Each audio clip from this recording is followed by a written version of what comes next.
Welcome back, everybody, to part 2 of our session 9. We are back at the Stone Circle just after a big fight.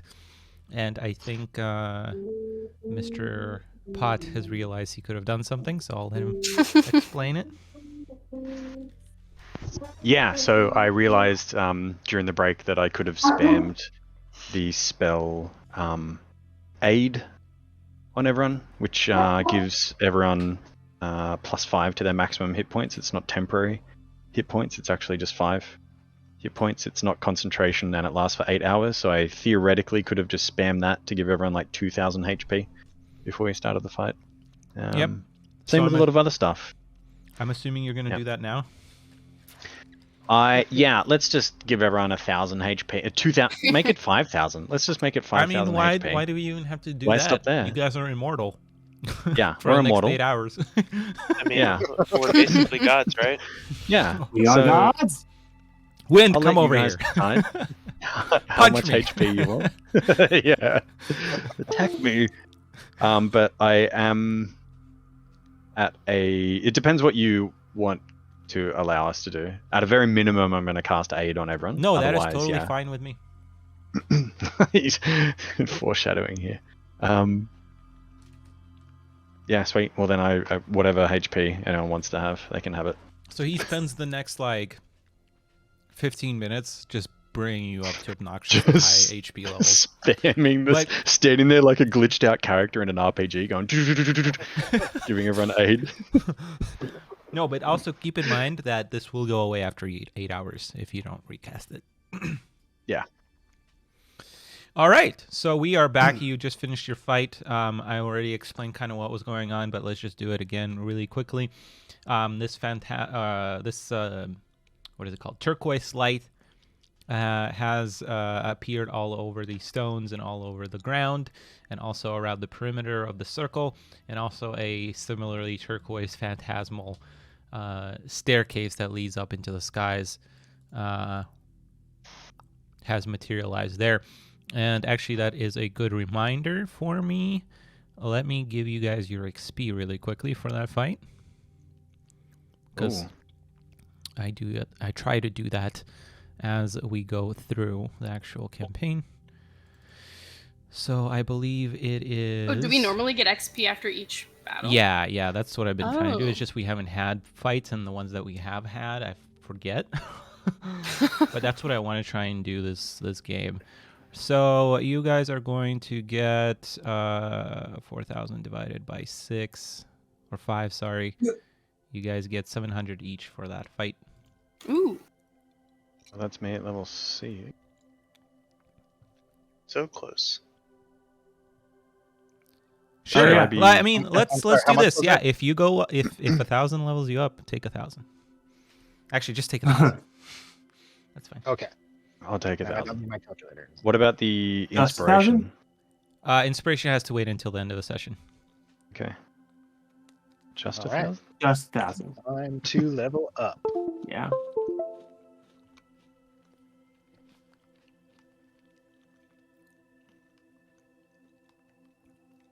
Wait, Does anyone... is your question about HP or XP, Cooper? Sorry. What? Your, HP. In your the... question is Oh, that was a joke. That was a joke. No, for all intents and purposes, you're at infinity of health right now. We are Yeah. gods. We really are gods. I Does told you. anyone want to we're get, like, married, or does anyone want holy water, or... Oh, let's get married. Let's all just marry each other. Does anyone want to change your alignment, or... Sorry, original alignment, never mind. Disregard. Oh man, it's great. Does anyone else want a phantasmal projection to come out of nowhere and kill him? Don't worry, I've got Scrotum Man I'm going to summon now. Oh my god. So where do I click again? It's hit dice, right? And then that'll be what we add to our maximum HP. Wait, what is this roll for? Oh, you guys leveled up. Oh, sweet. Yeah. No, I didn't realize you guys Yes. leveled up. Okay. We should have done this during the break then. My bad.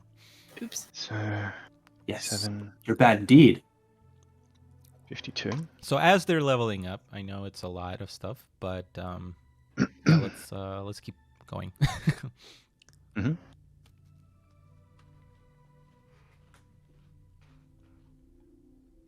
So we've got the big staircase that is heading off to the west, Yeah, yep. To the left. Not and To the necessarily left, west, to but the yeah. left. Well, I mean, if the only way is up, the only way is up, right? everyone's a Oh, god. seeing. Before we leave this beautiful circle, is there anything else someone would like to do magic-wise? That is definitely something I would like to do magic-wise. I would like to. Oh my god. Well, no, just kidding. I was just saying, I'm going to learn 2 spells right now. It's gonna be amazing. Oh, true. Our level 3 spells. So for one, I'm going to summon Steedy Dan again. I'll just refresh my mage armor. Well, Steedy Dan would be... Correction, no, I'm not. Go away, Steedy Dan. How do I get rid of Steedy Dan? It's delete. It is delete. I'm going to have a look at my level 3 spells. And you guys, if you look outside, you don't see wind and sun anymore outside. That's not good. Does anything else look changed about the surrounding landscape? Do we see Make a perception Ozun? check. Oh. You do not notice anything else has changed, but you do not see anyone or anything. You do notice that it's dark outside now, though. Okay.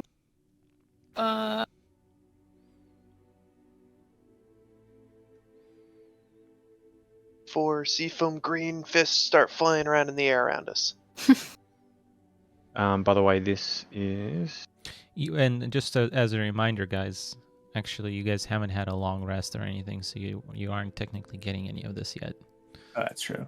But what about my Maybe class you should spells? long rest. Do I get my, like this? This is permanently on now, right? Because I'm level 6 and that's just... Yeah, weird. well, I don't remember. Like it's I not a think- refresh. I think, yeah, abilities like that get turned on, but because spell slots and stuff like that for spells and HP, that actually doesn't go in until a long rest. That's my understanding. Yeah, your your maximum increases immediately, I think. Oh, yeah, right. Yeah, your maximum increases, but Oh. your Current hit points Yeah. doesn't. which I mean, at the end of the day, you Well, guys if- are at maxed yeah. out anyway, and Yeah. so I guess heal. you guys got the HP part, yes. I So can what's heal you everybody guys. at now? Can you guys quickly refresh me on your max health outside of this million? I think Cornelius should be at 26, right?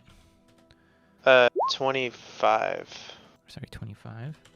And then Navarin, Oh, My normal base health without any of these effects, you mean? no, right now with the life drain, but without pot stuff. I'm at 23 out of 23 right now. Okay. Pot. 47. Okay, right as a 58, and Silky 24. 24. Okay, cool. All right, carry on. But yeah, your spells you don't get yet.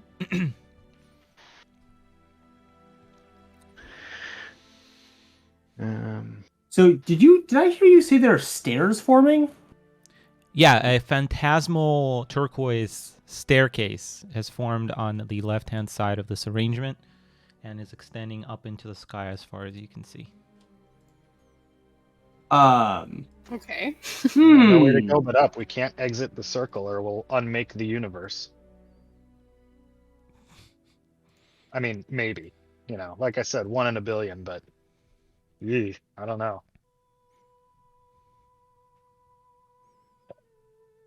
I guess up then.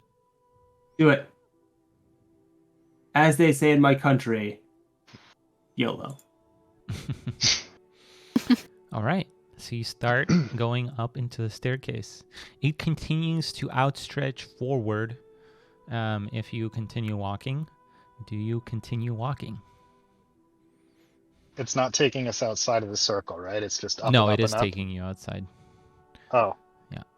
Well, I mean, I guess that's what it's for. So, all right. I will take the first step since it's my ritual. Okay. Even And though I'll- you can see through it, your foot feels solid ground. All right. So I'll move along then to the barrier, and well, I don't know if it's a barrier per se, but the edge of wherever it's leading to the edge of the circle, and step through and see Yep. if there's any ill effect. Everyone's blessed. There the way. is no barrier where the staircase is, so you're able to step through outside the circle. All right. I wave everyone else up behind me then. Yeah, I'd follow. You guys just gonna stand there? No, Yeah. I Keep follow. going. Yeah. And correction, not everyone is blessed. It's just Devar and Silky and myself. Yeah. All right. So you start to ascend the staircase. The staircase, if after 30 minutes, the staircase just continues. Do you continue? Nowhere else to go, right? Yeah. Are there All right. like railings on this thing? Not that you can see or feel. Be careful, everybody. I hope it's not too narrow. Let's keep on keeping on. It's about Can I- it's about 5 to 10 feet across or wide. Sorry. All right. Not Do too we bad. still have the sense that like our magic is exceptionally potent? No, that starts to Okay. go away. All right, so you continue up the staircase for a few hours, actually. And let's just say, in like 3 hours, you reach the clouds, and you're so far up that you see the ground. You actually start seeing curvature of the ground, and you stop seeing like small details on the surface as well. And Oh, in fact, this world's not flat. and in fact, you start seeing like on the horizon, it starts becoming really hazy and kind of like this light box almost around you. Do you continue? I guess. I mean, Really, I'm confused as to why you keep asking us because there's no otherwhere to go except for backwards. So Okay. that really makes me nervous. Do you continue? Like, oh man, you're making me think I shouldn't. are we at risk of being like blown off of this staircase? That's my job as a DM to make sure that you know what you're doing. All right. No, there isn't any kind of force or wind you have to be worried about, so you're pretty much calmly ascending. But yeah, you've been journeying on the staircase for so long that you're kind of maybe a little bit getting worried, and it's not normal. You're so high up. If you have height fright, you're definitely feeling it now. One thing I forgot to do, everybody make a Constitution saving throw. No. Oh no. Oh yeah. I don't need to be blessed. Yeah. So, Rita, when you went down and everything that has happened, your sickness, your time traveling sickness, is worsening to the point where you see Rita kind of start to wobble a little bit and having difficulty actually walking. Rita, you take 2 levels of exhaustion. Oh shit. Jesus Christ. From walking? Not from walking, from the condition you are all under.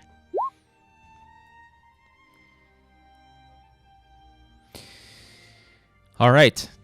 You continue up the staircase. You continue through this light box, and eventually the light box is behind you. In front of you, there is nothing but a darkness, and you can see distant small lights as if you stepped into the night sky. And if you look back, you start seeing this sphere of land that you have just left, kind of sitting below you. You also stop feeling. You still feel like a sense of pull towards the ground, but you feel a sense of lightness that you haven't felt before, and you continue forward, which makes it easier on you, Rita, to keep going. It doesn't take quite as much effort as you're used to. Yeah, we've gone from Wheel of Time vibes to the Expanse vibes. Yeah, are we like leaving the atmosphere? In meta terms, yes, but your characters don't know what the atmosphere. Are we gonna suffocate? You still have you have no issues breathing. So in other words, it's not common knowledge that we live on a planet Yes. in this universe. Mm-hmm. Okay, so we have no idea why. Okay. I mean, is it even? Do we know that it's like spherical? You probably wouldn't even know that. Really? Okay. So this is kind of like, yeah, Ivarin is like taking notes and making sketches, like basically walking backwards this whole time and like sketching out wild theories of why it looks like we've left a sphere. Actually, you know what, Ivarin? Yes, I think you would know that it's spherical. You wouldn't know that it's a planet or have a concept of planets. Because I mean, we knew that Earth was spherical a long time ago, right? Like, I don't actually know when it came about, but I'm pretty sure like very far back we knew. So I'm assuming your civilization, like in your time, knows that it's spherical as well, but you don't know like planets and stuff like that. The ancient Greeks figured it out and actually even had a pretty good idea, like a really accurate estimation for the time period of how big the Earth was. Yeah. So you know. Yeah, that was a little surprised. So yeah, I figured we would probably know that much at least. I agree. But maybe not Galilean, you know, quite. So Physics. all right, cool.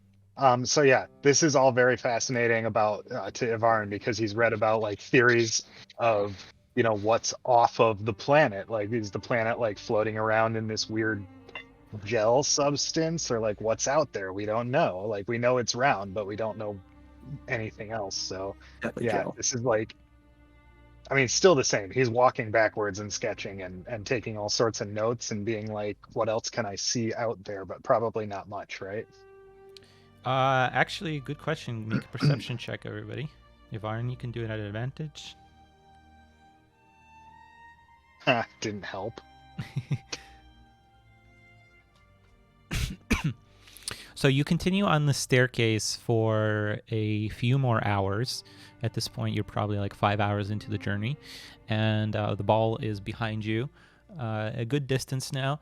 And Cornelius, you are the first to spot kind of a little bit, maybe like up ahead and maybe 20 feet off the staircase you're on. There appears to be another phantasmal podium right next to the staircase. And in it, you see kind of an energy box, kind of like energy bars, like a jail cell almost, glowing in this bluish light. And you see a humanoid inside the bars. Oh god, is Inside it the Mobius? It does not appear to be Mobius. It appears to be a human woman. I pointed out there's some kind of women trapped in some weird bar things, blue bars, like a prison cell. Wait, just to clarify, this was on the path ahead, right? Yeah, up ahead, maybe like 100 steps. There's a podium off, maybe 20 feet outside the staircase. Okay. Is it? So Ivarin turns around at this point then, because I mean, really, I shouldn't have even done a perception check there. I was facing the opposite direction. Oh yeah, okay. Yeah, that would make sense. So it doesn't even matter that I failed. But yeah, Ivarin like turns around once Cornelius points it out. Is it like accessible from the staircase, or is it like a separate podium? You don't know if it's connected, but in either case, like you might be able to jump across, but it is like 10-15 feet. Okay. Well, I mean, we're going that direction anyway, so we might as well take a closer look. Okay. As you approach, the woman seems to be alive and notices you and shouts, "Hello." Hello. She's in a cage, Yes. An and she's electric that cage. cheerful. Yes, and as she speaks on it, actually, it almost sounds like a little muffled, or more like not echo, but when how to describe this? Oh yeah, like you're underwater almost, but you can still make out what she's saying. If I may suggest, someone so friendly saying hello would probably pique Silky to just like start babbling in conversation. I think that's correct. Um, Well, this is an interesting sight. I haven't seen anybody come through here. And Silky seems a bit tongue-tied. This is I don't odd. know how to respond to this. I'm sorry. Hello, Silky Johnson, Archmage Extraordinary. And you are I am Mira. Mira. It is lovely to meet. Why? It's lovely to meet you. Why are you in a cage?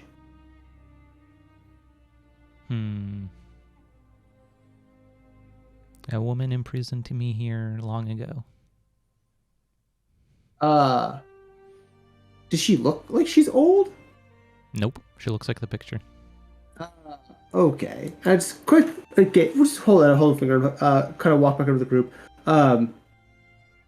Do we want to get involved in this? This feels. I think this might be some kind of trap, right? I mean, I don't know.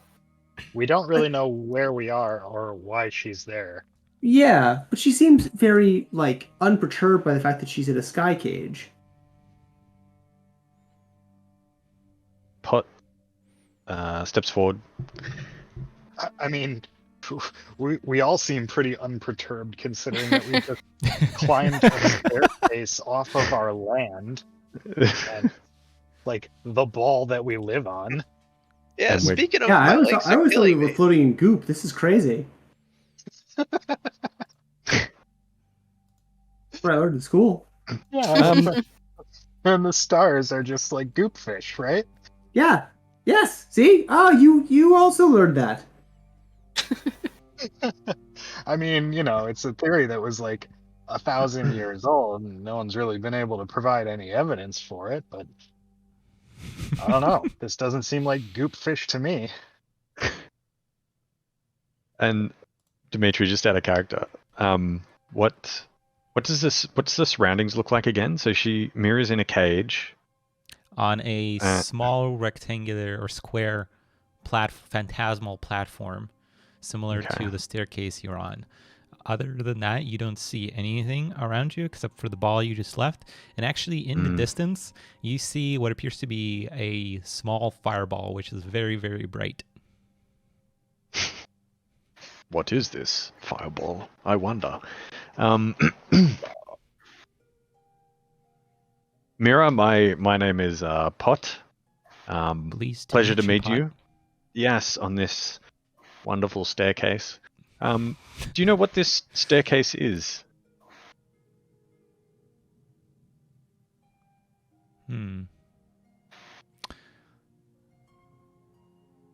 I am not sure how you were able to access it, but it is a staircase into the void, the Astral Sea. Okay, that Oh makes shit! that makes sense. The what? So, What? If And I why- say furiously scribbling notes. and who? So the Astral Sea, and who locked you up here? You said a woman. Yes, her name was Adeline. We know Did she have a good reason? I'm sure she did. But it was a troubling time for everybody. Emotions were high. I don't blame her. Wait, hold on. That's a very vague response. We all agree that's a very vague response. But so Yeah. why did she actually lock you up? Her and her friends were afraid of us. Who's the Our us in power. that sentence? I had my friends. She had hers. I see. So this Adeline basically beat you and locked you here. Where? She didn't beat me.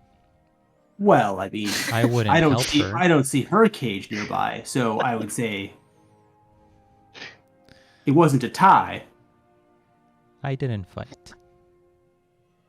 Okay. Well, anyway, putting aside the semantics of who got locked in what kind of cage, where are your friends? I do not know. Okay, was this like a violent confrontation? Like, are they dead? No, I still feel the presence. Okay, And- well that's creepy. Yeah. And do you mind me asking, since we're all just fellow sky people now, like what you were fighting over? We weren't fighting. Adeline What you was were- afraid of my power. She wanted to use it, and I said no. And she locked We'll me use it up. for what? That's why I said no. I didn't know. What did And you- what Do I what recognize is the your name Adeline? power? I think probably all of you recognize the name Adeline. have Really? on my notes? I'm No. pretty sure.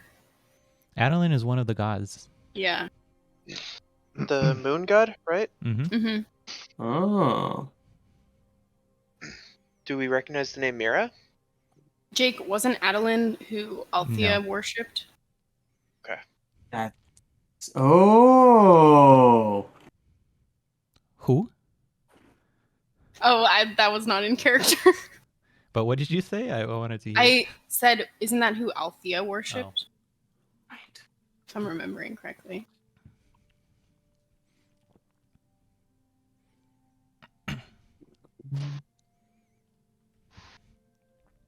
Adeline, not Adeline.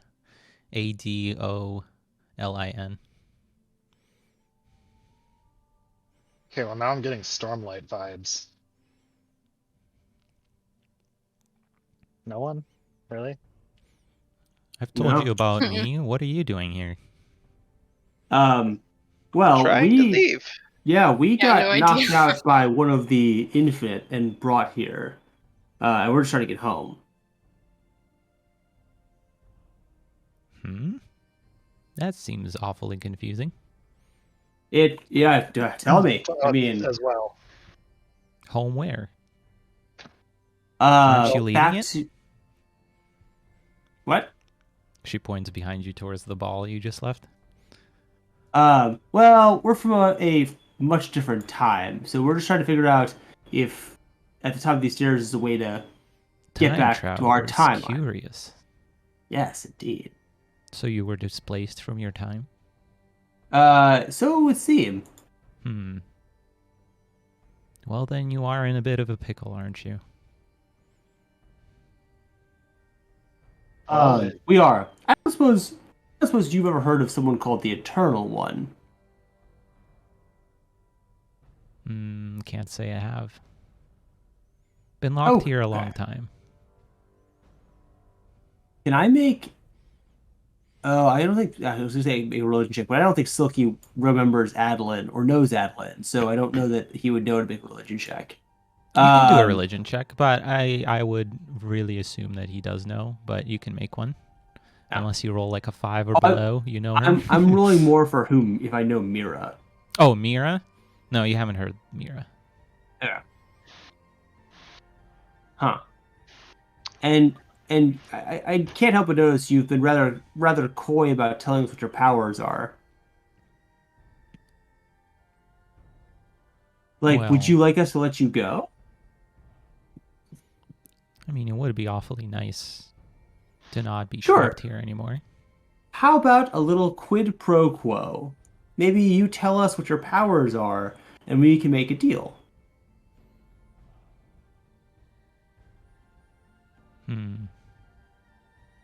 Well, I do have the power to help you reach your destination. I think I know of a place that can help you. Really? And again, just call me a nervous Nelly. Just I'm cynic by nature. How do we know that your information will be good? Like, are there any assurances you can offer us? Because for us, it's just letting you out of the cage. But you might attack us or try to trick us. Is there any way you can prove that you do in fact know how we can get home? There's nothing I could do other than say that I can. And if you were to take me on my offer, it would be a leap of faith and your belief in everything that I've just told you. But I understand if you wouldn't.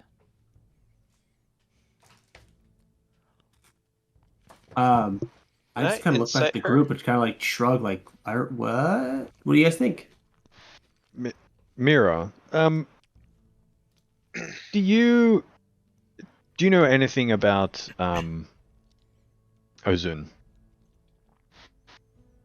Yes, I know him very well. And like what do you know about Ozun? Like, have you spoken with Ozun before? Or do you just know of Ozun?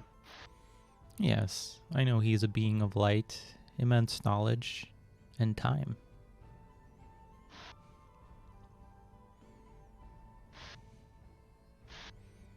And you know about the other dragons? The true dragons? Yes, the ones like Ozun. Yes.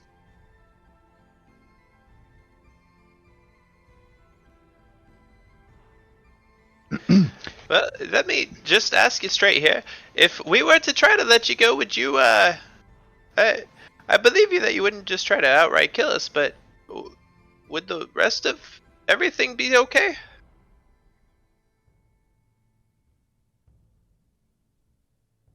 Sorry, you were asking them if they were okay with it, or her? Asking her if we were to free her, if everything else would be safe and okay. Oh. No, I have no interest in hurting you, or if your question is about your planet. Can I incite that? Sure. Okay.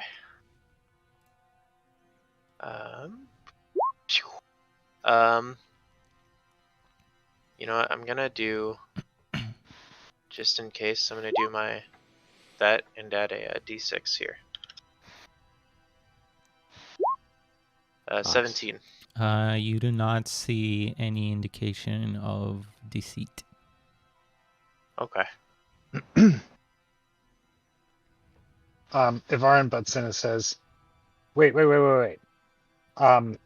You have a lot of information that I want to ask you about. So part of the deal here is you answer all of my questions about this Adeline and the what did you call it? The Astral Sea. Is that what you said? Yeah, I want to know all about these things. That's part of the deal. Well, we do have time, don't we? Well, you tell me. I don't know how far the place is that you're taking us. Pretty far. Okay, then we have time. You're going to answer all my questions, right? Best you Sure. can. I'm satisfied. And I would also like to on this long journey talk to you about ask you some questions about the dragons I mentioned before. Very well. I do have a question though. If multiple questions. I'm not sure how simple it's going to be to release you from this prison. But secondly, if we do release you, I suspect we're going to be under the threat of Adeline. Correct? Perhaps. I do not know for sure. It's been a long time.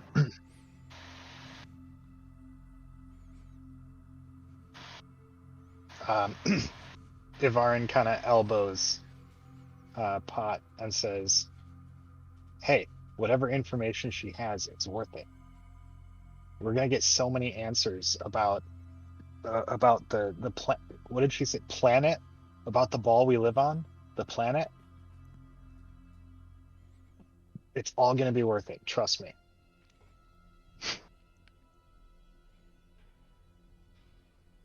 Hmm.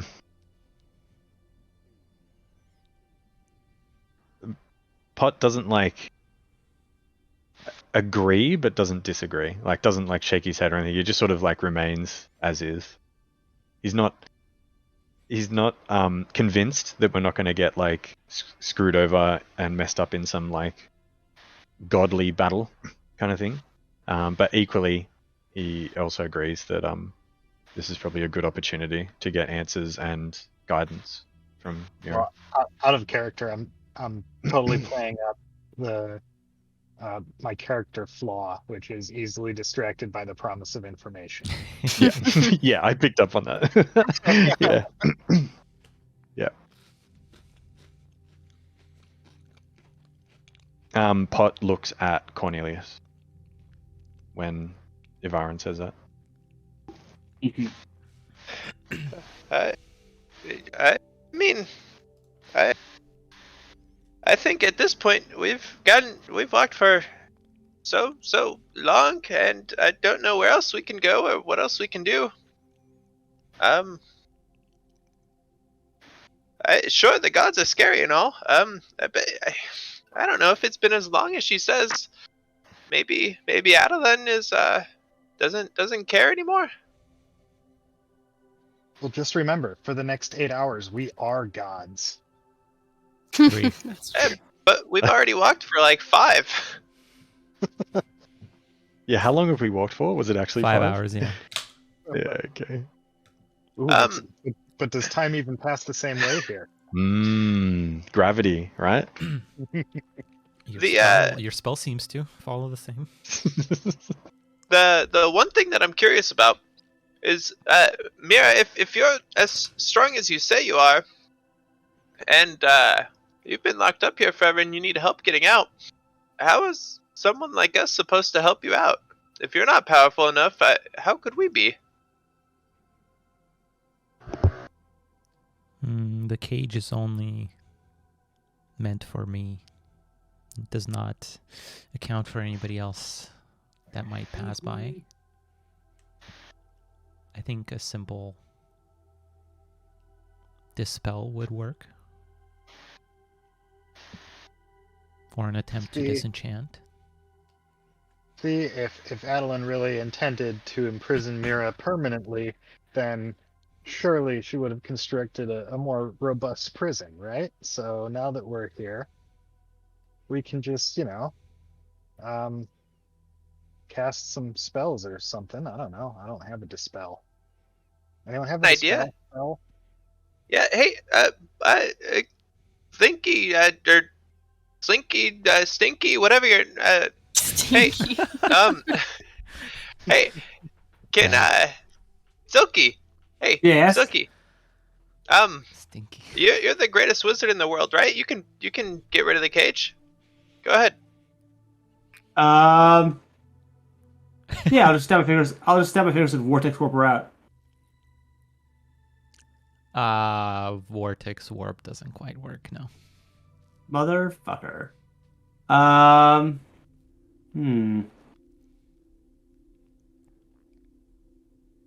I tried. So really quick out of game. I think I wanted to say this before we started, but I forgot. I know that D&D has a lot of strict rules and a lot of strict abilities and so forth.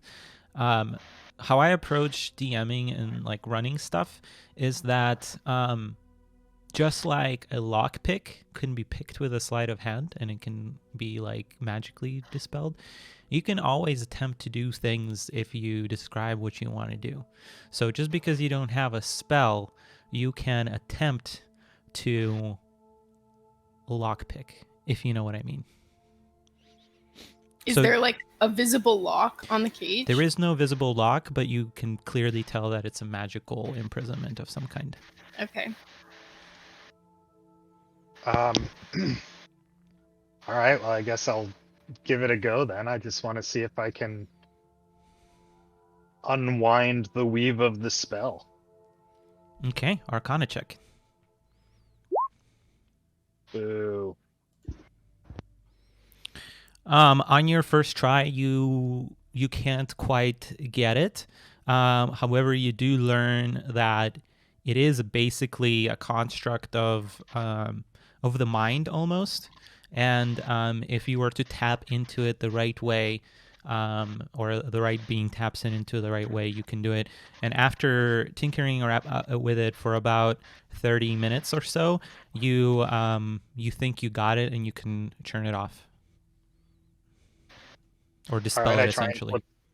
All right, I try and flip the switch then. The cage disappears. Ta-da! Nice. Mira looks around and says, well, it is awfully nice to be out of there. Bars do not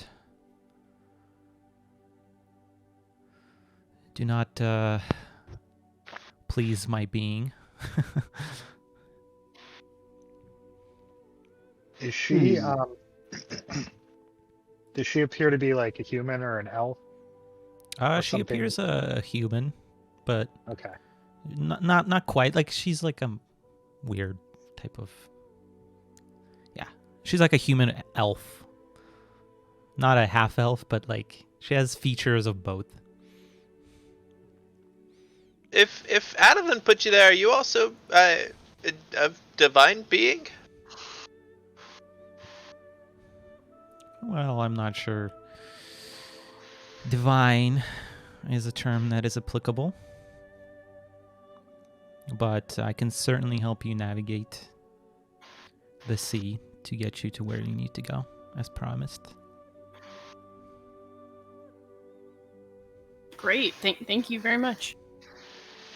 Sweet. Are you ready to go? I think so. Yes. Right? Yes. Yes. I have I'm so nothing else to confused. do with this staircase. Well, all Although right I've heard the Astral Sea is nice this time of year. then. And she kind of cracks her neck and like does a little roll of the head, and you start to see her body polymorph. And similar to what Pod has underwent, and you see her form into a colossal dragon. Oh. Oh, Izumira! I knew it. I turned over and I point up at her as she turns to dragon. I'm like, I knew that. I suspect that all along. I think we all did. All right then, shall we? Damn. Wait, is Izumira one of the super fancy dragons? Yep. What? Yeah, she is the cosmic dragon, true dragon.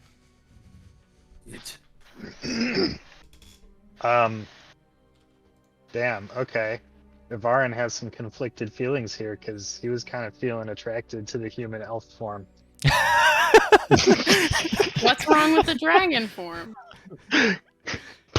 Pot starts going, Yeah. Yeah, I mean, okay. Well, nothing Ivarin wrong- Jr., your mother was a dragon and your father was a very brave elf. Yeah, I mean, the problem isn't really the dragon form because polymorph, but the problem is more the eternal dragon part.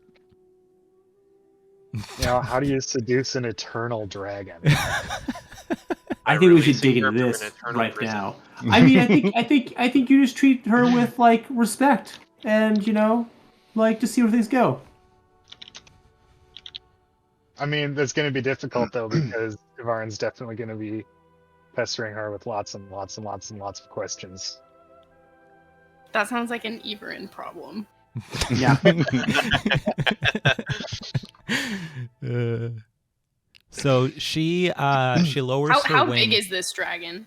Bigger than Pot was, like maybe twice as... No, not twice, but maybe like 1.5 times the size of what you saw Pot transform into. So huge. Super big. Bigger than Gargantuan. Whoa, I guess bigger than colossal. kaiju. Does everyone hop on? How or- does she fit on the staircase? She left the podium and she's just floating off of it, and she has extended her wing down to the podium you're standing on. Ah, okay. I will Seems like an climb on. invitation. So, yeah, let's go on up, I guess.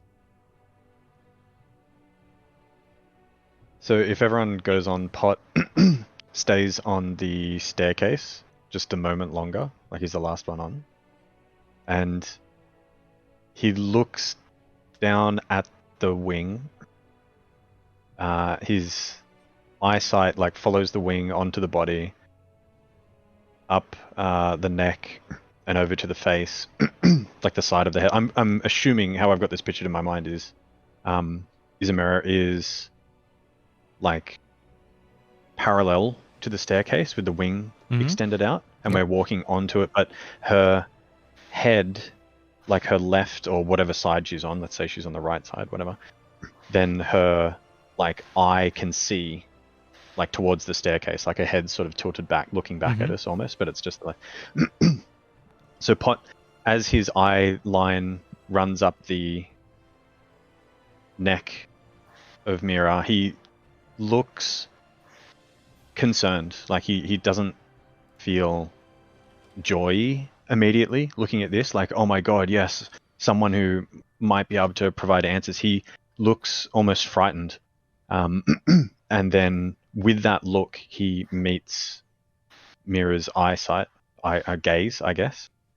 Does Mira do anything? She locks eyes with you, and she twists her head and lowers it a little bit towards you, takes a look at you, and says, an offspring of Jakar, I see. Pot almost looks ashamed and looks down at his feet,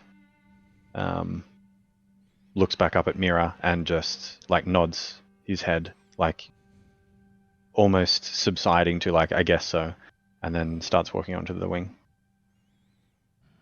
As he walks up, Ivarin just like stares at him with a slack jaw at this revelation.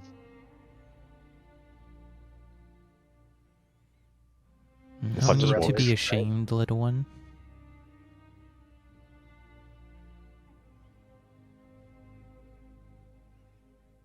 Pot is like more on the back of Mira, I guess, where everyone else is. Like we've all walked along the wing onto the back. Yeah, wherever she wants us. Mm-hmm. Her back is like huge, so you have like no trouble fitting on her back. Is there like a saddle or something? No, but you can, even though like obviously it's a torso, like you can even walk on it a little bit. It's so big. Pot says to Mira, almost says to himself, but I guess Mira will be able to hear it, and says, it's just a lot of information in a very short amount of time. And gets like comfortable on the back. And Alright. Ivarin kind of shakes off his shock and decides not to say anything about it. And yeah, just finds a spot to sit down. Well, settle in. We have a long journey ahead of us. And she begins to flap her wings. She flaps it 3 times, starts to get into motion, and then she just extends her wings out of her body and keeps them flat and just begins to float. As she does so, these spectral projections that you see in the pictures, almost phantasmal-like, float from behind her wings. And the area that you're sitting on is sort of also the same. It's almost creates like a flat surface that you can walk on, or you can still sit and do whatever as she just floats forward and away from the ball that you have just left. She's flying out into the astral sea? Yes. Yep. I'm holding my breath, like, and I'm like look, turning to everybody else. I'm like gesturing to also hold their breaths. While he does this, there is no change in Did anyone hold their breathability. breaths? Oh my god, they're all gonna die. So, God, Pot looks so sickly. I mean, does it feel pretty stable in terms of like gravity and wind? Like we can still walk around while we're en route. There is no wind. There's nothing you feel as you're going through, like you're expecting a rush of wind, I suppose. But you don't feel anything. The only thing you're feeling is a slight pull that keeps you on this whatever it is that's projecting out of her. All right, so Ivarin's gonna get up and kind of walk towards Izumira's shoulder and just like speak towards her head, where I assume her ears are, and start asking like, "Oh, so this is the Astral Sea? Yes. What is it made out of? Because it's clearly not goo." Well, nothing really. It's a big stretch of nothingness that ties everything together. And Ivarin points at the big burning ball and says, "What's that?" That is called a star. There are many of them across the sea. So when we look up into the sky and we see stars, that's just one of those really far away? Yes, and the small ones you see during the night sky are also the same. Many different colors, different sizes, different ages. Ivarin sits back down cross-legged, pulls out his notebook and starts scribbling all sorts of notes, and just continues like basically being a little kid, like, "Ooh, what's that? And can you tell me more about this? And ooh, what's over there?" Yeah, so as you begin to float away from the planet, you pretty quickly kind of leave the area, and soon the ball of fire, the star, and your world are, well, you can only make out your star that is very far away, and you start floating through. You start seeing a couple of other rocks, a couple of other planets, some of which don't look anything like what yours looked like. Different colors, different sizes, and you start to float away from your star, and you start seeing other stars more closely, and you fly by them, and you just continue flying. Eventually, in the distance, you see what appears to be one big glow of light, and when you ask Izumira or Mira what that is, she says, "That is a large collection of stars. They make a bright center of the region." And you just see, basically, as you leave, you start seeing this flat disk of stars with a very bright core in the center, appearing to be in a spiral almost. Also known as a galaxy. And Ivarin is suddenly like, "Wow, we're gonna need new words to describe all of these things," and he starts like jotting down a few ideas for what this thing might be called. Like he's like, Galaga. No, that's not right. Galapod. No. Shoot. Oh, this is gonna be a tough one. I chime in. We could call it a silky, and that one over there could be a giant silky. Ivarin just like shoots an acidic look Silky's way. I'm just gonna like very open faces, just kind of like, ah. As you're flying outside of the spiral on the very edge, as you're about to leave it, you start seeing these big flashes of light, and as you kind of squint and try to look closely at what's happening, you can swear you see just a massive dragon head, which appears to be breathing fire, and is just forming this one of the stars as you're leaving, appearing to be shaping or expanding this whole region. And you just Well, continue floating. And of Was course, it- Ivar, Is that one Ivar of your knows. friends? Yeah. Ooh, what's that? Not one of my friends, but they are ancient beings that precursor even us. Ooh. Pot like gets perked up by this and looks out at the big dragon flame thing. So is it just like it looks like an entity, or more? Basically, it's collection of like stars. beyond colossal, beyond the biggest thing you can ever imagine. Just breathing a fireball and it's shaping a star. That's pretty cool. That is cool. Well, I guess that solves the entropy problem. Dragons.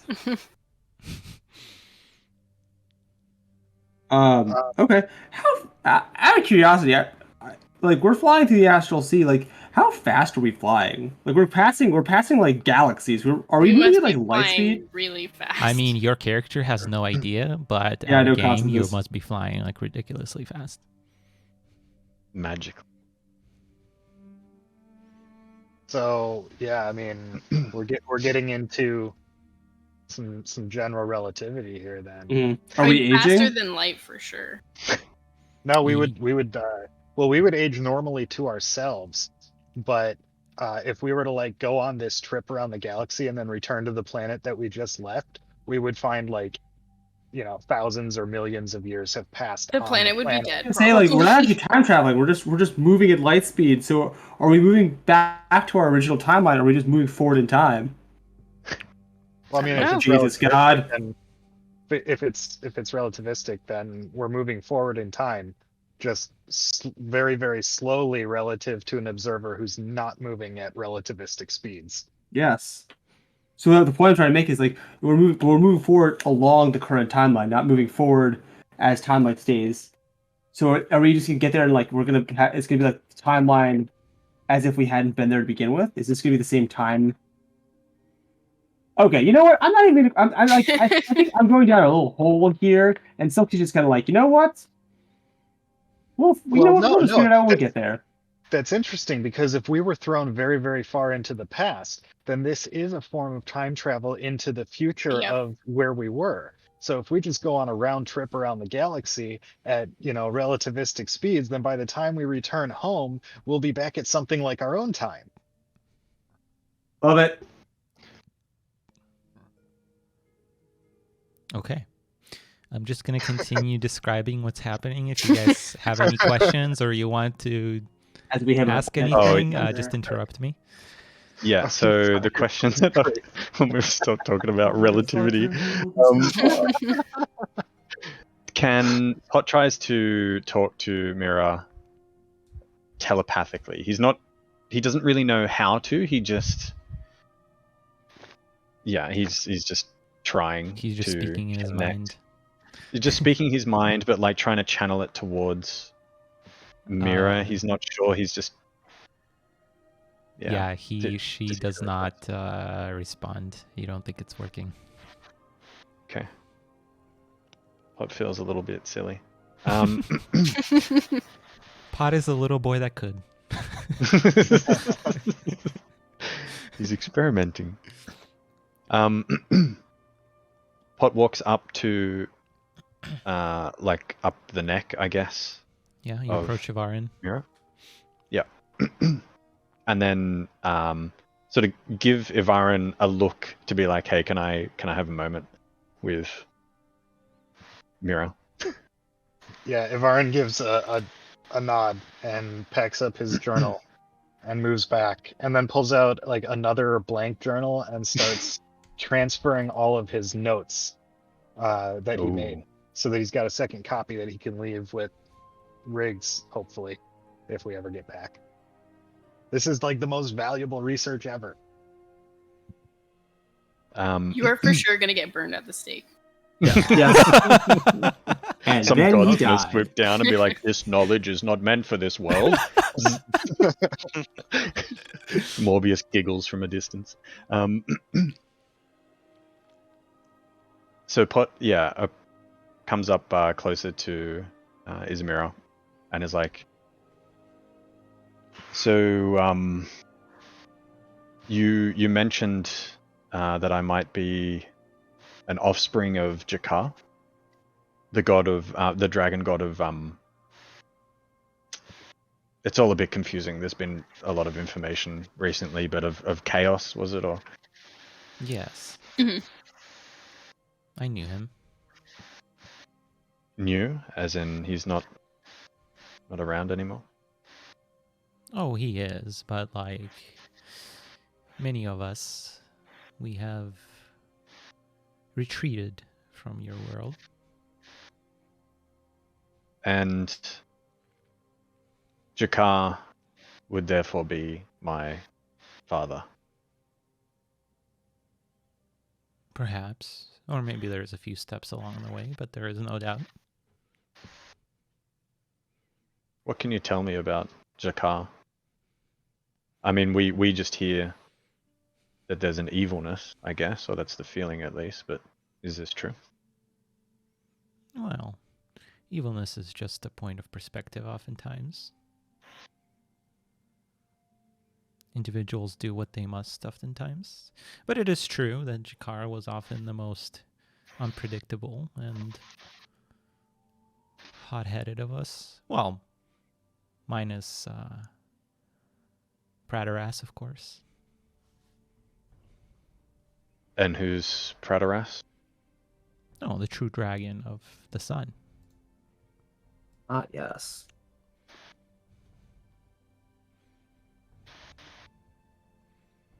So Adeline is like a god, but not a dragon god. So Mm-mm. was there like a falling out between the dragons and whoever these current gods are?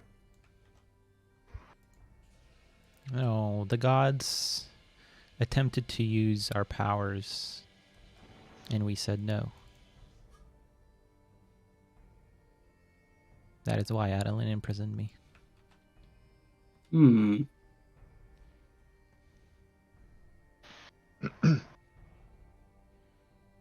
And I turned into, or I transformed into a this is out of character. Did I transform into, or pot transform into a true dragon sized dragon? Or did you say ancient dragon or something? Yeah, basically ancient dragon, but whatever she is, she's a step above that. Okay. So I'll just say ancient dragon then, if that's the phraseology. So so it was I guess a moment of need not too long ago. I have no memory of this, but I transformed into a great dragon. And I haven't, I blacked out. I have no memory, but would that I'm guessing that has something to do with this being the spawn of Jakar. Well, many dragonborn have the ability to transform into version of dragons, just like we can walk amongst you as avatars in humanoid form. It is a little different, of course. It is not a lasting transformation and not quite as powerful. The extent of it, of course, varies amongst the individuals, but seeing that you are related to Jakar, it is the reason why you were able to transform into pretty much the most powerful dragon your kind can transform into. And what caused the transformation, what I understand, is a symbol. I saw a symbol, and I describe the symbol to Zemiro. Well, I believe that is the symbol your kind attached to Jakar. So maybe it has triggered some subliminal emotion or understanding and brought forth your transformation. It's hard to say. Every individual is different as to what can trigger it, especially if you don't have control over your existence. And how could I get control over something like this? Oh, that is a very interesting question.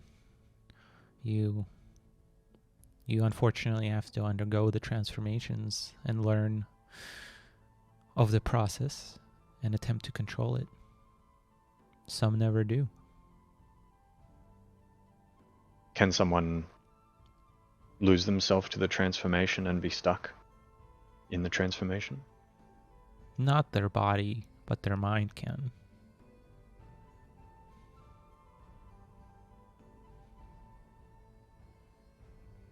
And is there a way I could do this somewhere where it's not going to hurt anyone? I think I'm just worried that in the future I'm going to turn into the Great Dragon, morph into the Great Dragon form, and, you know, hurt or kill my friends or Well, people that I care about. now you know what it feels like. Perhaps next time you can try and control it instead of letting it control you.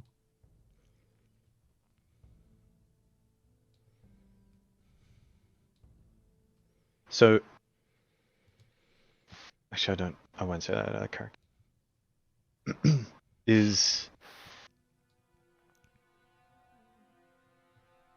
Would you, if I transformed into that form, would you be able to stop me if I was uncontrollable?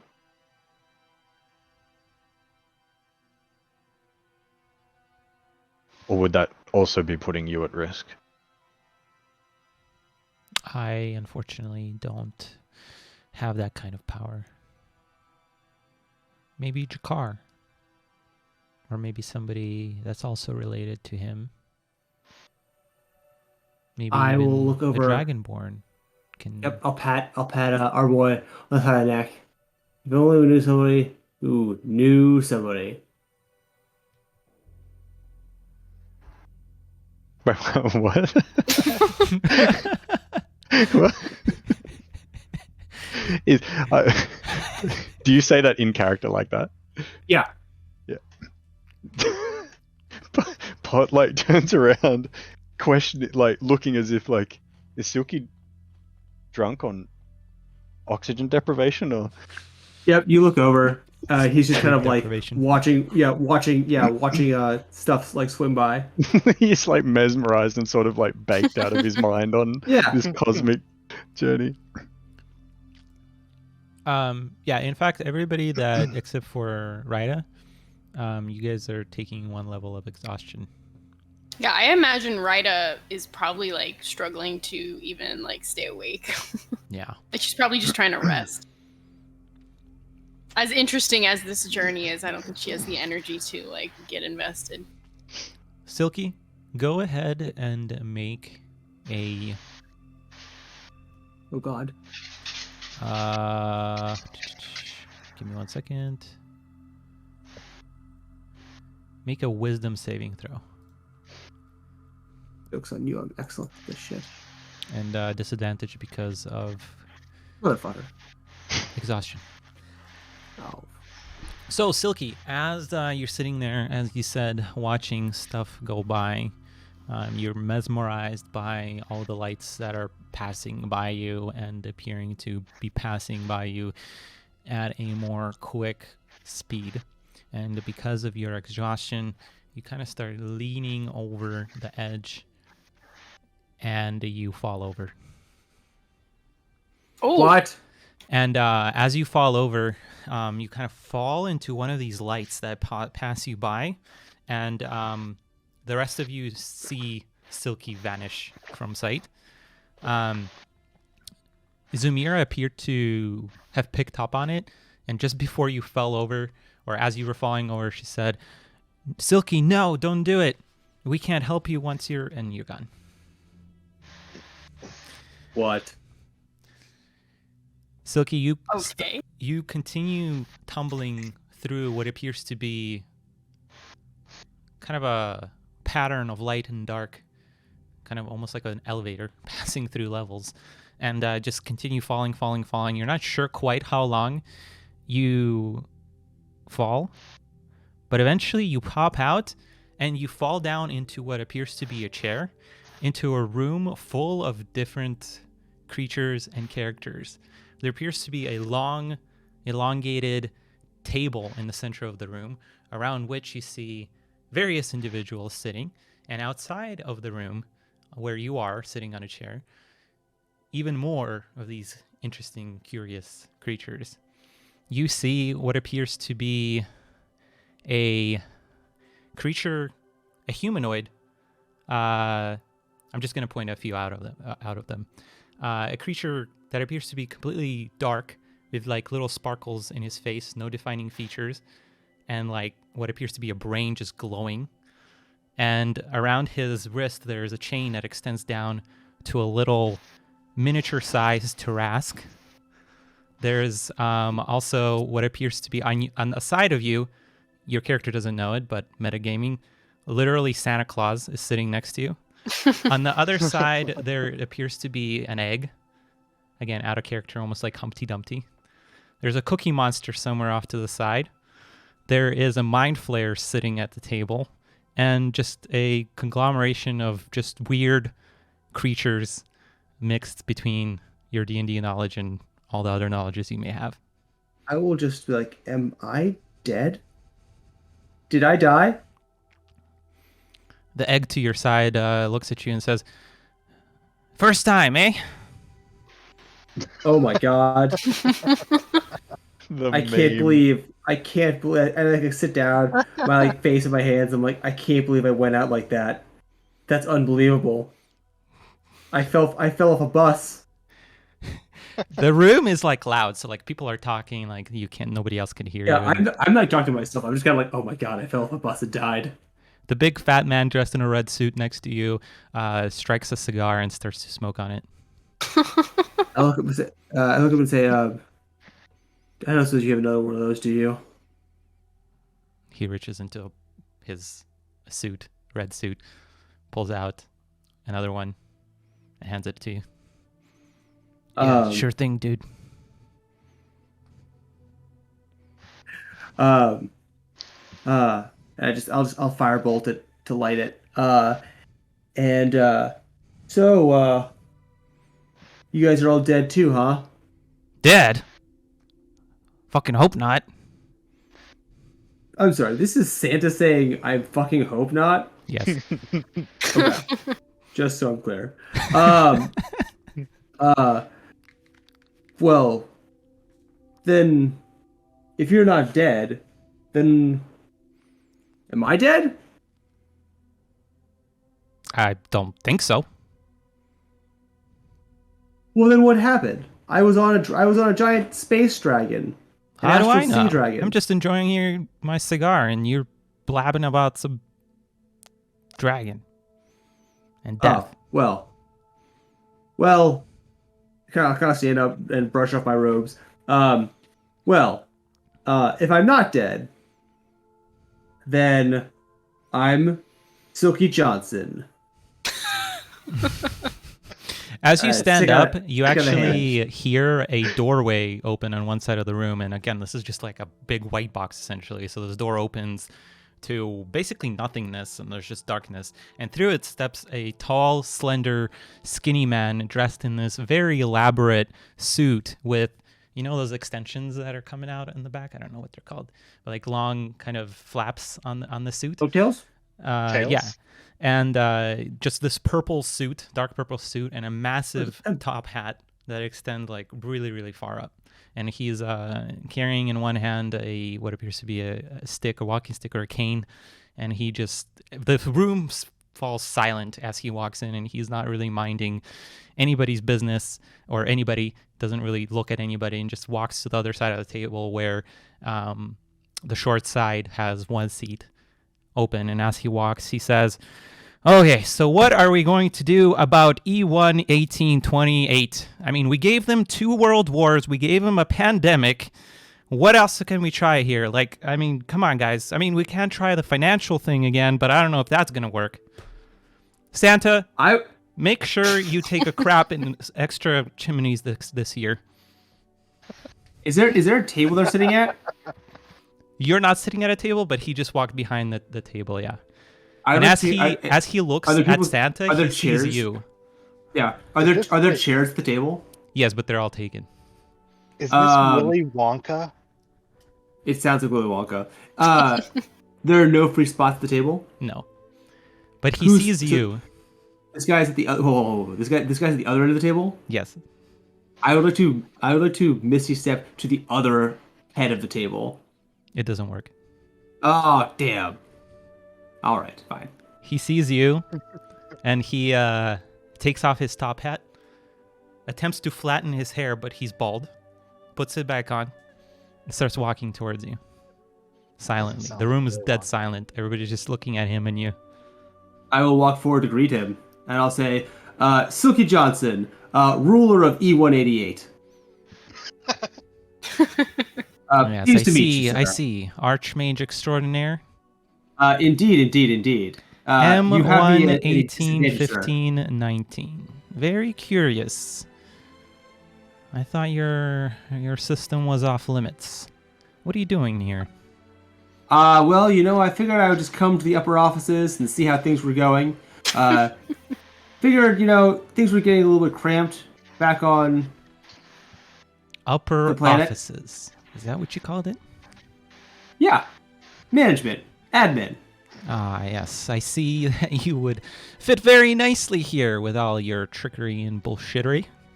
I choose to take that as a compliment, and I finger gun. Like, yeah. Well, what are you doing here?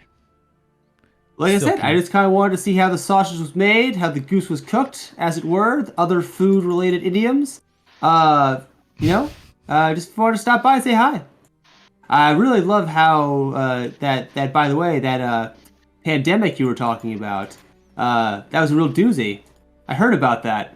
Did you now? We all did. Oh, yeah. I would doubt that very much. Oh, yeah. No, it was great. Really, really impressive work. Yes. Well, be that as it may, you can't be here. Well, I mean, I feel like that's just kind of a matter of opinion, don't you? I suppose it is. But nevertheless, follow me. I will follow this guy. I'll finger gun Santa and I'll say, I'll see you around, Santa. Because he called him Santa, right? Yeah. He takes out the cigar from his mouth and kind of nods at you and then puts it back in. Takes a big swig. Excellent. And the guy leads you out of the room the way he came in. And the room continues to be silent, only his footsteps resonating throughout.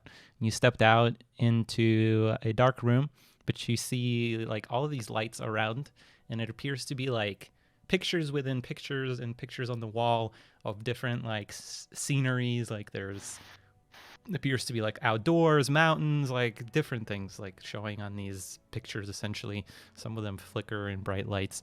And there are very many people, all of which are talking to each other and discussing something. And you seem to be standing above all of this. And there's like pictures down at the main floor. And then the wall you're looking at is just covered in all of these pictures. Basically, it's like a monitor wall, if you can imagine it. And he says, well, I am El Sphixior des Demontrix. But you can call me Vix. Okay. And on the other opposite of the wall, you also see a big seal. And on the seal is written FEAL. And he says, well, I suppose I could get you back to where you came from. But seeing that I think you would fit very well here, I could offer you a spot. I do appreciate the offer, and while I am flattered, I do have some, uh, you know, stuff to take care of back at the office, the home office, as it were, home office. And I would appreciate just kind of a lift back if it's all possible.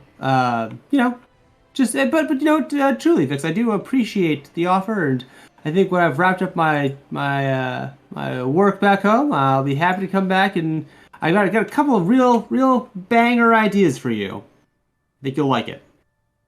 Shame. Such a waste of talent. Oh, And he waves his cane and you disappear.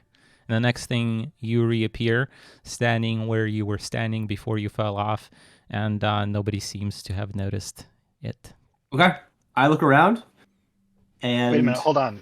But before he fell, we did all kind of notice it, didn't we? You We all did, saw but now him you fall? don't remember.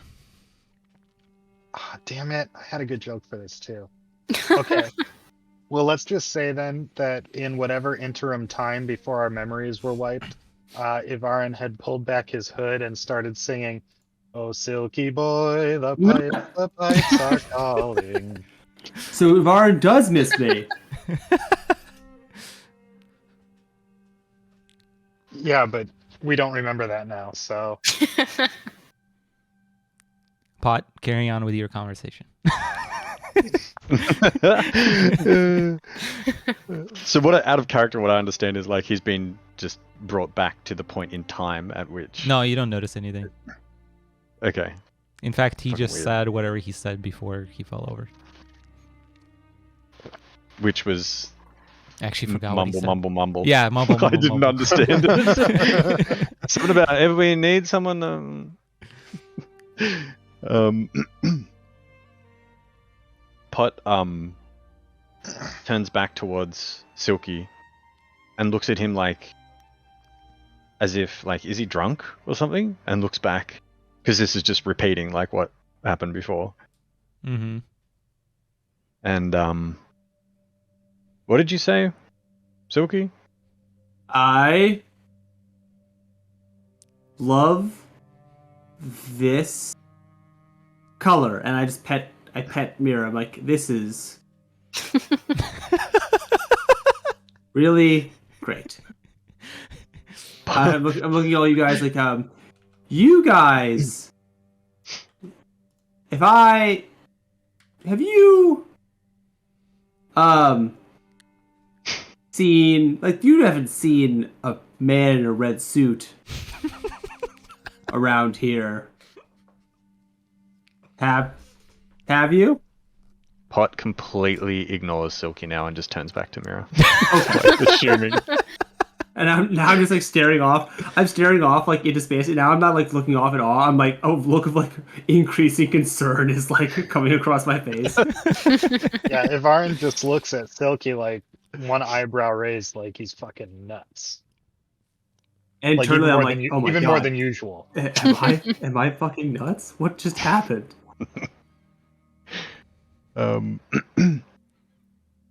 So I'm now gonna get into a serious conversation with Mira. And if could, so you're saying that if I find Jakar himself or someone related to Jakar, then they would be best to guide me through the process of safely being able to to control this transformation. Yes.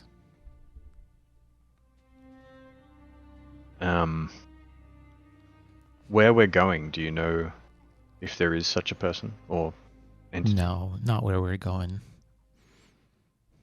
Where do you know where I could find such a entity to talk to? I mean, if you find Jakar, should still be Amaros.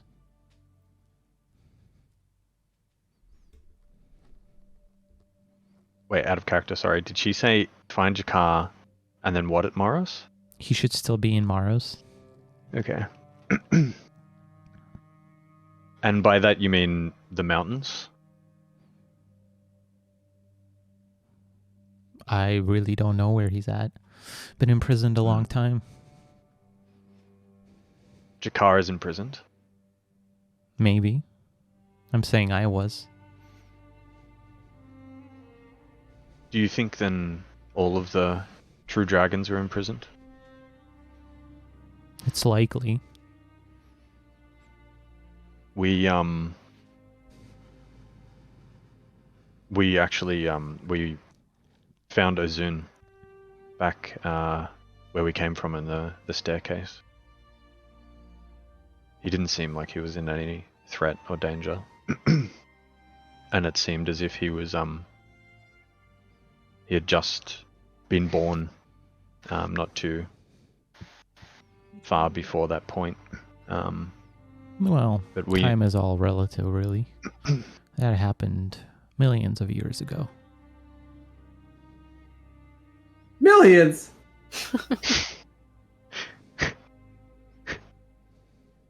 We're on a really long bus ride.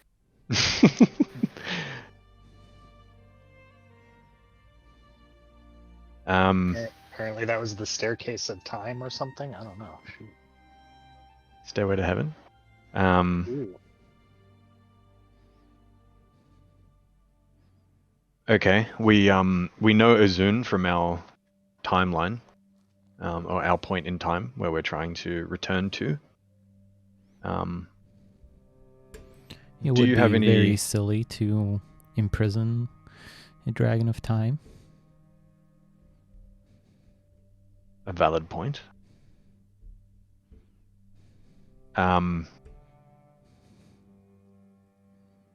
Do you know anything about the infinite? And how this is all related? I mean, we were the ancient one. We were told if we can get out of this place, meaning where we came from and the stairs. I don't know what that ball was called, if it has a special name. But we were told that the ancient one believes that we are of use, and that if we are as important as the ancient one believes we are, then we would be able to get off of that ball, the planet. Do you know anything about anything of that? I'm sorry, I do not know what the infinite is. Other than the space. Out of character. God damn it. Like, the freaking eternal dragon who's been alive for all time is traveling at light speed. Doesn't know who the Eternals are. The Infinite are. Out of character, I think you just met the ancient Yeah, one. like it's obvious that there's a lot more shit going on outside of their scope of power. Yeah, I think you just met the ancient one in the infinite. No. They can't be. The big bads can't be Santa Claus. In Surely No, I not. kind of hope of it is character. Santa. And Willy Wonka and Humpty Dumpty. But there was a scrotum man there. No. Oh God. If anyone's a BBG, it would be Willy Wonka. Yeah. You get nothing, Charlie. Good day. Good day. And the ancient one? Do you know anything about this? Who that No, might I'm refer sorry, to? I don't know a person named that. Miro says, mouthful of cookies. And the dragon, the giant dragon in the sky, or the sea that we saw before, that came before even the true dragons. Are you the daughter of those dragons?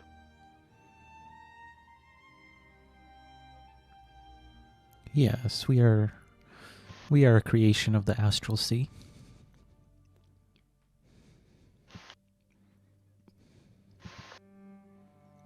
Does Jakar have a father? Yes. Do I we have all a do. grandfather? Who would that be?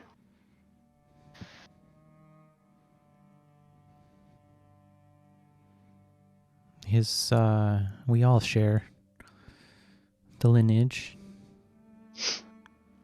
His name is Onimus.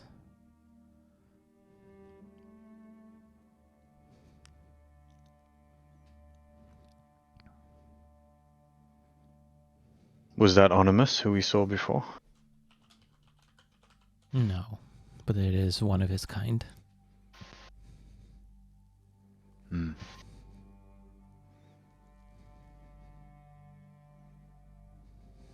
Is there any way to contact you after we part ways?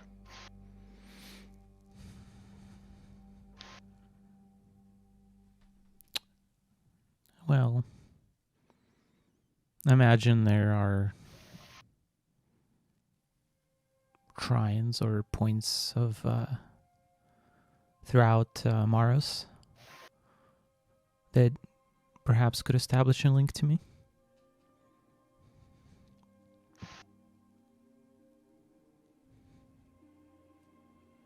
Is there a way that we can keep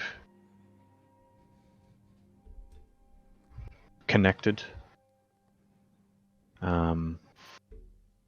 without having to travel to a ritual site or a shrine? Or is that the only? Unfortunately not.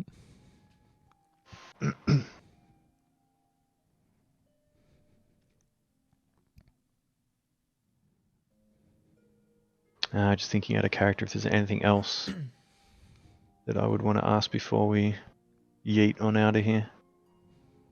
Without just sitting here for the next hour asking questions about. So I'm a dragon, okay. And how do I? I'm growing a beard. What's that about?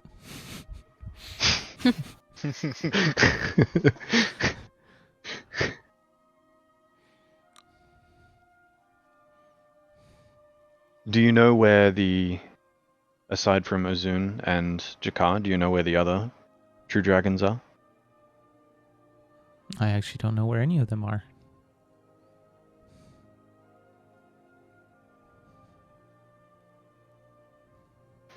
And is this because there was some kind of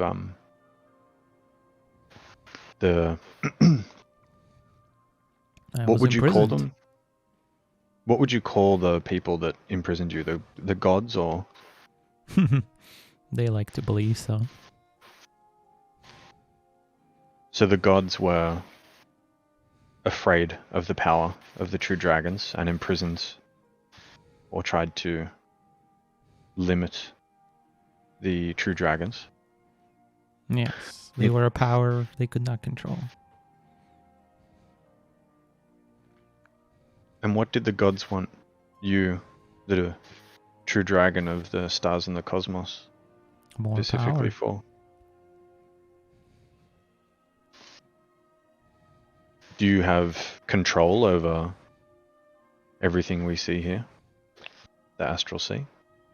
No, definitely not.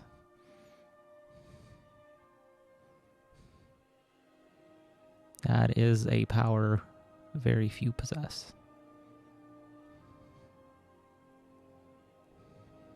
Would Onimus possess No, this power? Not even him.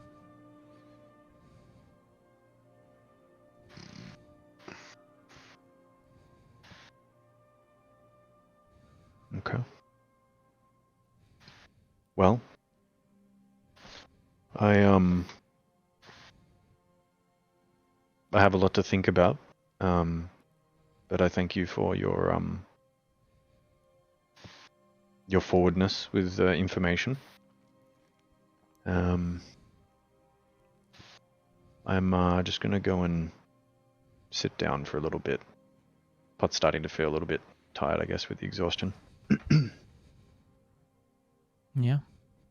So as you continue to float, you start to notice, just like the stars started to form patterns and eventually disappear into galaxies, the galaxies begin to conglomerate and to create this one large web of yellow-purple light as you continue to drift farther and farther away from your origin.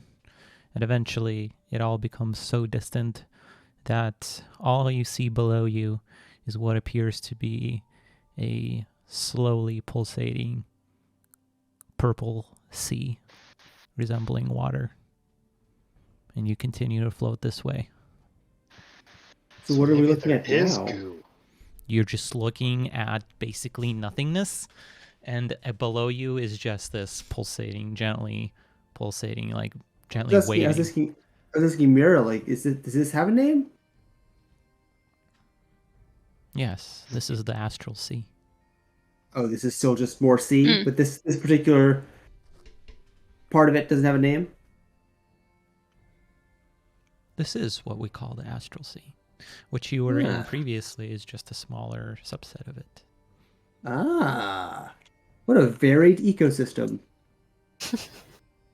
So what does it look like? I mean, like I'm thinking like auroras. It looks like water below you, but there's like this purplish glow that's coming out of it. Hmm. Sketches, and more sketches. I'm probably running out of paper. I will pull out some tools for my calligraphy set and give it to you. Ivarn says thank you in Shen. I reply, no problem, in Shen. Eventually, you start noticing that this quote-unquote water speeding up towards the direction that you're traveling towards. And you start seeing a big ball of... It looks like a star, but it's massive. Not like anything you've seen before. Doesn't quite behave like one either, but that's just what your mind jumps to. And you begin to see what appears to be a waterfall come in, or that you're drawing near to, flying. And what appears to be a tree on the very edge of this waterfall.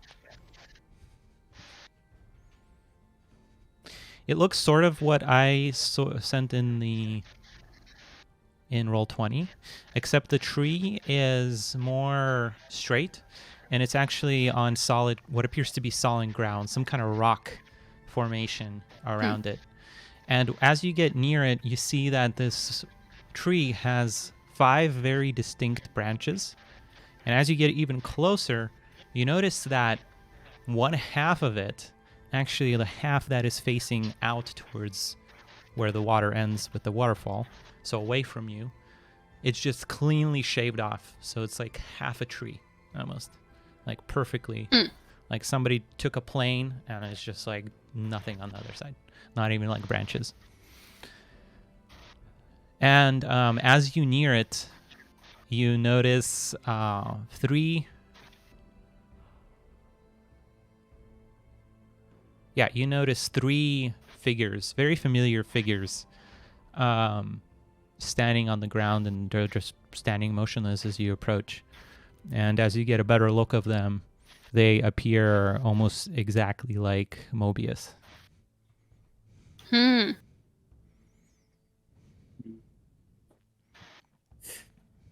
And they're just like floating out there. They're just standing on the ground by the tree.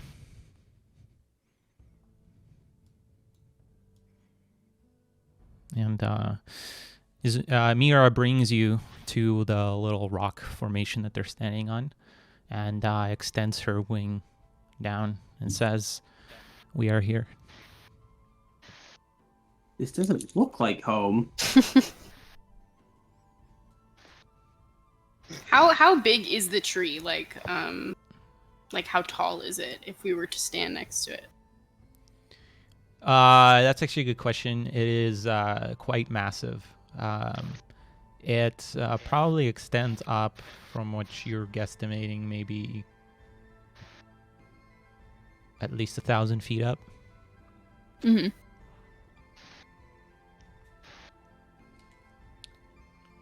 Well, I guess this is where we get off. I'll hop off and I'll be like, Mobius, good to see you. To like a random one of them. You see there's 3? Yes. I'll just be like, Mobius! As I'm getting off, I'll kind of like hang back from the rest of the group and turn back around to Mira and ask if this is where she's leaving us. I will be with you until you complete your journey. And as you guys get off, the last person to get off, she transforms back into her human form. Nice. Okay. Before she did that, Ivarin was like reaching into his satchel, but once she said she's gonna stay, he stops and like smiles a little bit, and then his arms go back to his sides instead. And he's a little fidgety, like he tries to cross his arms, but doesn't quite like it's not comfortable, and then he's just like fine, and he just hangs them at his sides. Okay. Ivarin's trying to get it on with my auntie.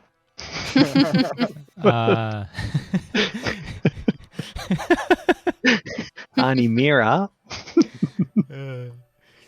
Pot. Oh yeah, because Mira's still coming along with this, isn't she? Yeah, and Pot's also going to say something before she leaves. Silky, as you say, Mobius to one of them, and the center one says, "We are not Mobius." Oh. Is that racist of me? I turned to Mira says, "Yeah, it kind of was." Oh.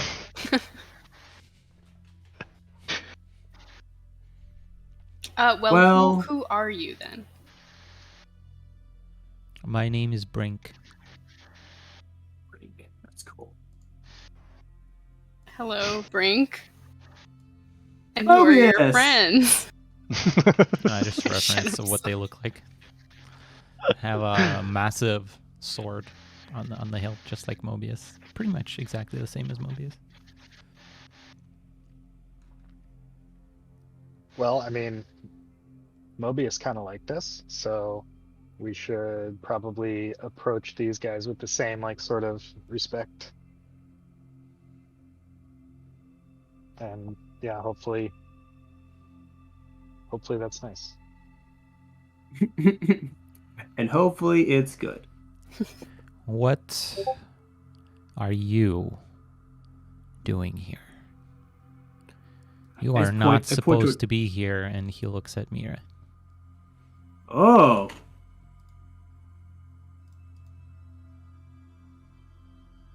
She takes a long pause and says,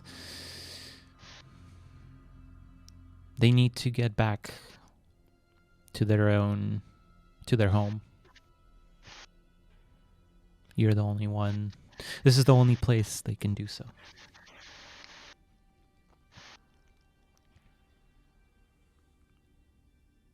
And that is not our problem. And they just remain motionless as they stand there.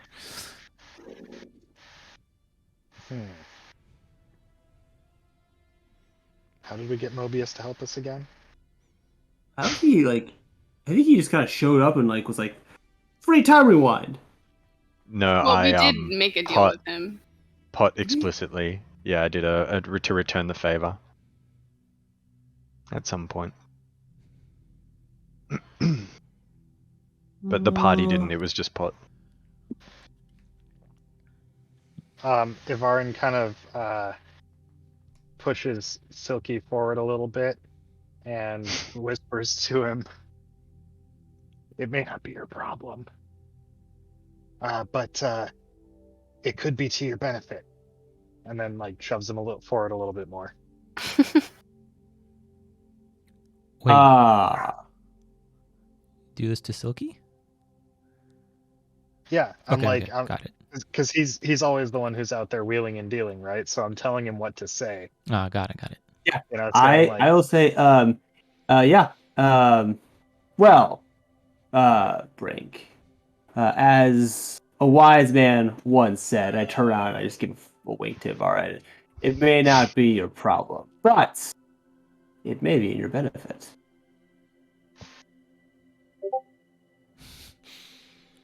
How so? Well, I'm going to let my colleague explain, the nuances of that, and I'm going to take a step aside and point to Avarin. Ivarin just gives Silky like a vicious scowl, and then turns back to Brink and is just like, "Good Sir Brink, we are powerful adventurers and could aid you in a task that you wish accomplished, perhaps?" Deceit will not serve you here, traveler. Deceit. See, we'll do a solid. Although I will Oh, he admit must- it is curious that you have found a way here. Well, again, we didn't really find a way here. We were knocked out by one of the Infinite. I don't suppose you've heard of the Infinite. It just like seems like everyone we've met in the last couple days is like practically omnipotent, except for knowing who these people are. We do not interfere with Oh, but you do know who they knowledge are. or ongoingness of worlds. We should talk. If you know who the Infinite are, I would love to get a drink with you. Do you guys drink? They just stare at you blankly. I'm going to say yes. Tell you what, if you are able to help us back to our home world, I know a little tavern right outside the prism. They serve the best converted gasoline whiskey you've ever had in your life. Hot starts walking forward and puts a hand on Silky, like, I got this kind of thing. Like, Brink, you mentioned that you don't want to interfere. We've been told that via the Infinite, the Ancient One wants us to return. We've completed the task of getting to here, and we understand that it's the Ancient One's desire for us to return to where we need to be, and that is through here. His eyes grow brighter and he raises his voice and shouts at you in this very ominous sounding voice. We do not interfere or manipulate the flow of the universe, of your universe.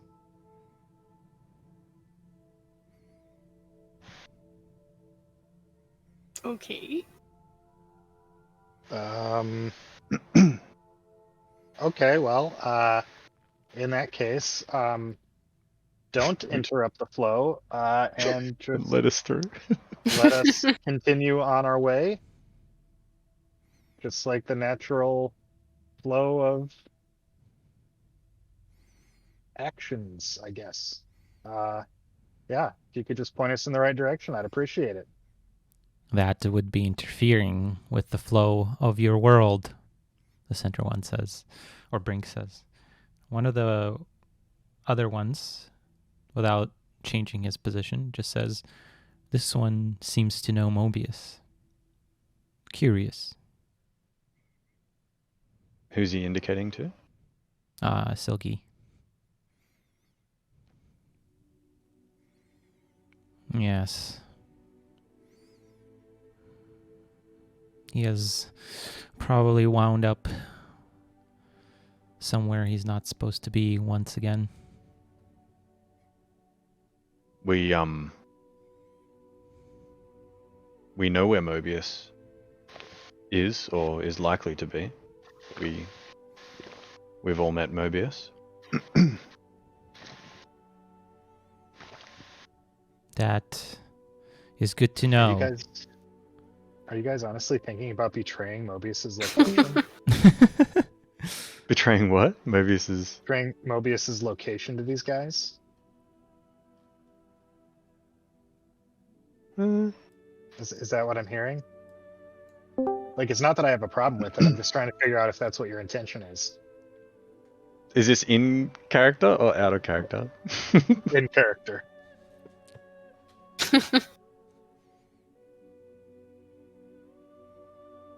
I don't Whatever. respond to It's Ivarin, rhetorical. Don't worry about it.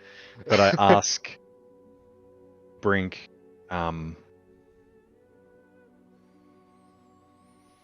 why would Mobius be somewhere where he's not supposed to be? That is, again, not for us to say. But if Mobius is involved and you are here, then perhaps it's best to return you to where you belong. That sounds good to me. Very reasonable. Does that go for all of us, even if we belong in different places?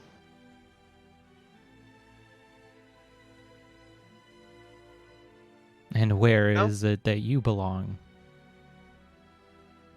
He looks at you. For me, it was 2460, I think. I don't know. I met them somehow in the year 2619, and I don't know why or how. You know what? I'm gonna try something real quick. We're from right before the plague started, like the day the plague started. You know, whatever day that was. I can't remember right now, but whatever that day was, we're from then, right then. And we're also from right where the plague started.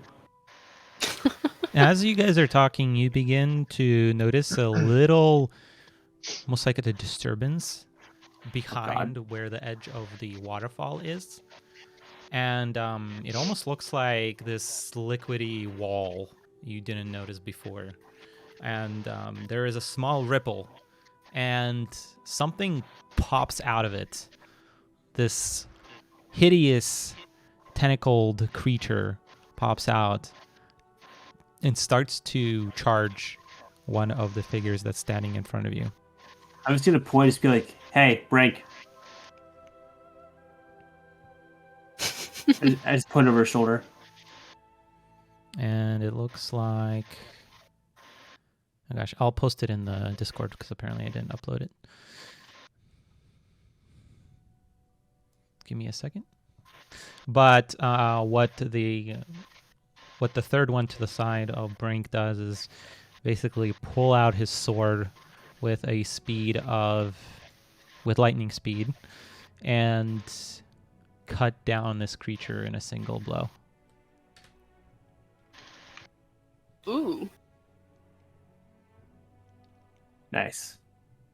Mommy? Kind of creepy. I'm just gonna kind of be like try and not be phased. I'll be like, "Huh, gross." You got a lot of those things here? Maybe it's best we return them so they stop asking so many dumb questions. Whoa. I feel Keep like asking dumb. dumb questions. I feel like dumb is unfair. Ivarin just starts all pointing of at us things are- and saying, "What's that? Yeah. What's that? What's that?" I mean, we'd stop asking dumb questions so you'd answer some of them. Yvarin, as you continue saying that, you feel your mouth tie together. Oh, and your no. mouth disappear. Oh, lovely. I stop. Clearly. Pot, like as this is all happening, Pot turns to Mira and asks, "Will you contact me?"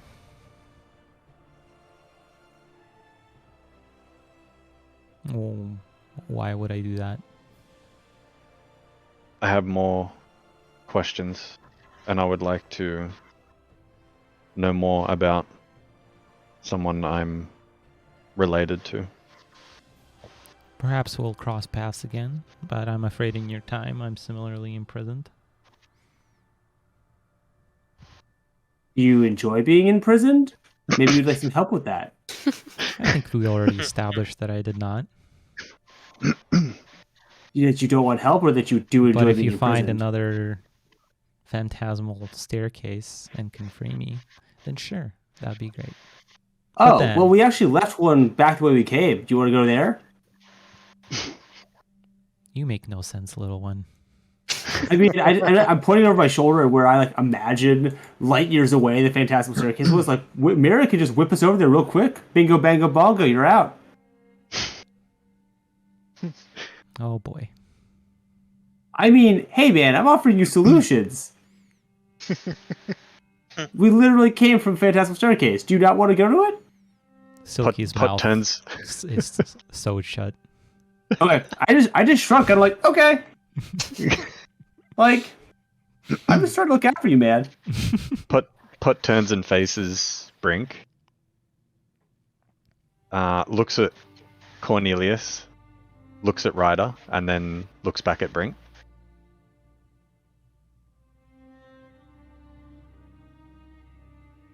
Do you say anything, or just look at him? Nah, just looking, like waiting, because obviously they were talking about sending us back. So They don't look at each other. They don't blink. They don't move. And then finally, Brink says, "Well, nothing else to do with them, but to return them, I suppose. No harm that I can see."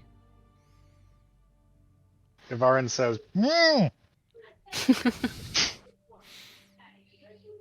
And he starts to draw his sword, which as he draws it, and you would have noticed this when the other one pulled it out, but it appears to be a translucent blade of out of which a faint bluish glow is emanating from. Ooh. Out of character, we've got a red one of those, or we did. And Oh, was that the sword we returned to? We gave the vampire lord a god sword. Yeah. Anyway, sorry. This one appears to be straight and very intricate, almost perfect-like.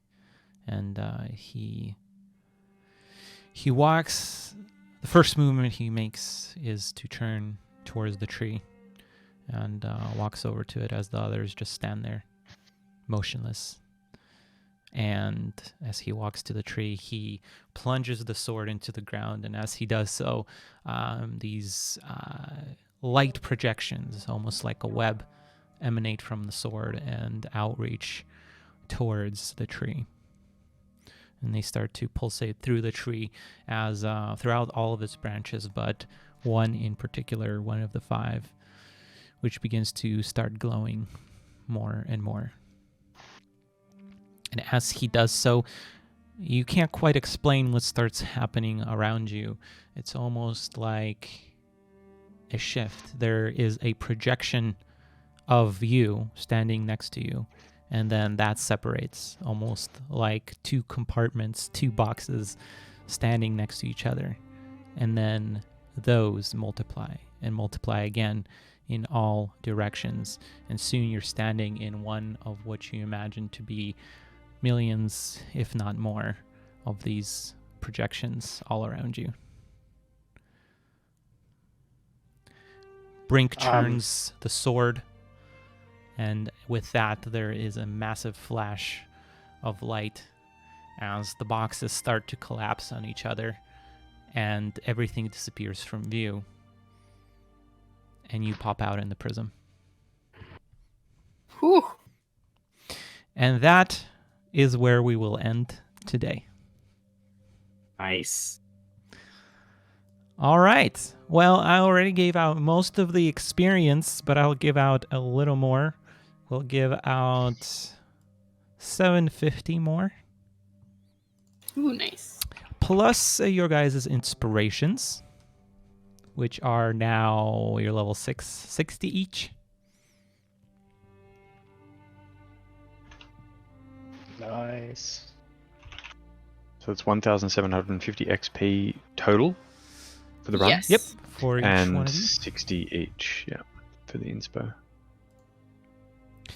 And yeah, that brings us to the end of the session today. It is not quite the end of season 1, but we are definitely getting there. And the next time we play probably is going to be a little while, but we're going to, as always, try to let you guys know. So follow along with those Twitters, the Discords, the Twitches, and the YouTubes. And if you want to join my Discord as well, because that's where all of that fun stuff will be posted. Thank you, everybody. There was quite a few of you that joined us today, so hopefully you enjoyed it, and hopefully you'll come back. If you missed the previous episodes, you can check out those on my YouTube, so another reason for you to go and check that out. Thank you so much, guys, and we will see you at session 10. Bye.